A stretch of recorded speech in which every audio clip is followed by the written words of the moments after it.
This is very exciting. This is, to my knowledge anyway, the first ever silvopasture planting on the Cornell campus.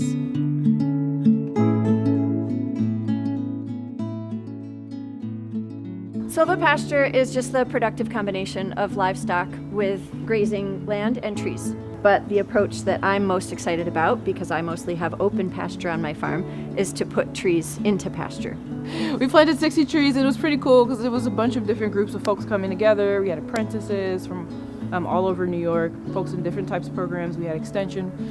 We had me in the Department of Animal Science. We had small farms program folks all coming together to plant several species of trees with the idea that this becomes sort of a demo site. Yeah, so my part in this, really, thank you to the Cornell Small Farms for helping us come up with this idea and making it happen. But there's always been a need for shade on these pastures here at the teaching barn on campus. We have sheep here year-round. They're lambing here typically and used for our student classes, as well as for the public to see when they come to campus. And they always needed shade, right? So that what better way to do that than to put trees into our pastures and applying that silvopasture practice. Any animal open mouth breathing means they're hot. And so for an animal that's open mouth breathing, that animal is experiencing heat stress. And what happens physiologically is that they get hot, they start panting to cool themselves off, and digestion actually creates a lot of heat. So once an animal starts entering into heat stress, they start eating less. That has sort of this economic impact in that, especially with, for example, dairy animals, dairy sheep, dairy cows, they stop eating, they stop making milk. So a lot of what happens under heat stress is internal, and the thing is that once the animals cool off, the physiological impact of having been in heat stress continues for days, months after. And in some cases, there's some evidence that experiencing heat stress this year can impact milk production next year. If all goes well, in a year or two, like a growing season or two, the trees will all be up above the tube height. So you'll start to really see that greenery coming, and there should be meaningful shade for the animals here, I would say probably by the third growing season. It's possible that that will happen a little sooner. We did choose all very fast growing varieties. So when shade is the goal, fast growing is the go-to. So willows, poplars, and mulberries are all known for shooting right up out of the ground. And we started with the willows, and this is still like a little bit experimental, not just little live stakes like this, but in some cases 8-foot long live stakes, where we tried to get as much of it in the ground as possible. So in this case, we're planting trees that are fast growing and produce shade, and they're spaced out far enough that that shade should not impact the productivity of the underlying forages. Also, these species have demonstrated forage quality, so in a pinch they can be used to feed animals. And then the idea of feeding leaves, I first got interested in silvopasture when 2016 we had a big drought and the pastures completely turned brown.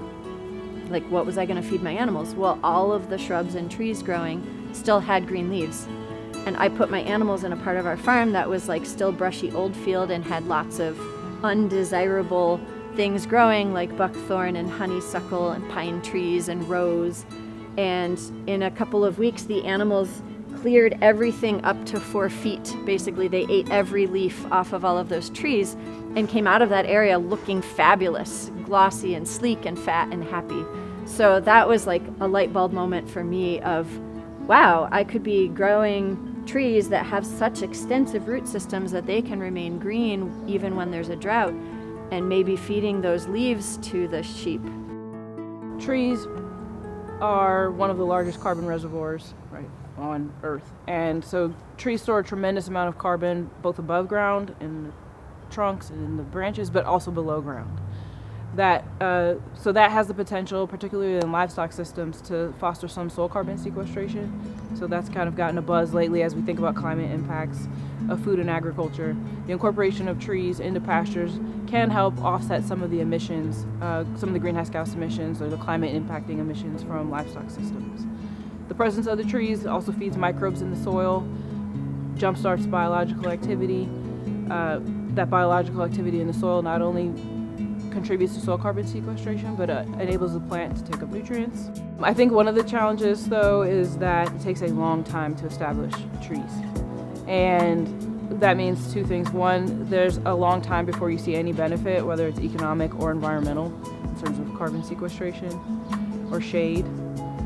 The other problem is then you have to try to protect the baby trees from the animals who will want to browse on them. Baby trees are delicate, and ruminants, more so cows than sheep, but ruminants tend to be not particularly delicate or gentle when they're dealing with vegetation in their pastures. Lots of rubbing, lots of test nibbles, which is fine if you have a tree that's got a thick diameter, but as they're growing, we need to protect them.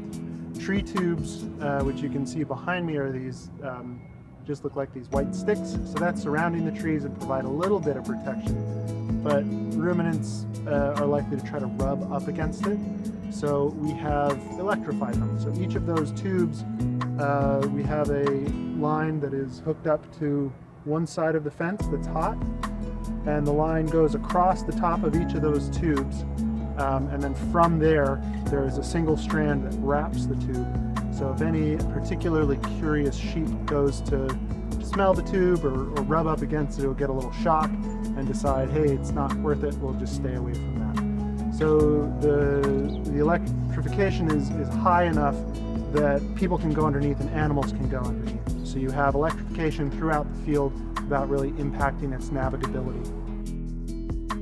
There's such a dearth of research in temperate climates on these trees, and so many questions from the producers who are interested in the idea of planting trees in their pastures. Most of the research has been done in tropical conditions.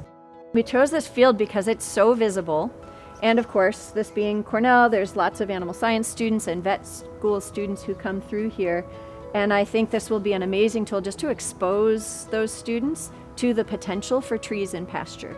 I feel like one thing that I've encountered in agriculture is that there is a real cognitive dissonance. Like, foresters do not think about cropping systems, and people who deal with open fields for hay, livestock grazing, field crops, whatever, do not think about perennials in those systems.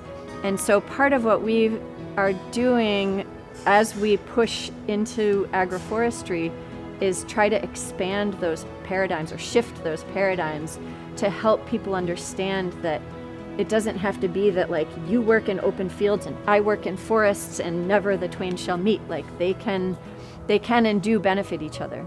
And there's lots of integrated systems that can be a benefit to farmers, to ecosystems, to animals. To me, that's one of the most exciting things, is that we talk a lot about sustainability, and a lot of the sustainability solutions that we explore are actually very short term. To me, silvopasture and something like this it's a sustainability solution. You're planting something today to invest in the outcome of the next generation's future. So to me, this is sustainability, and that's exciting that it's in view of campus.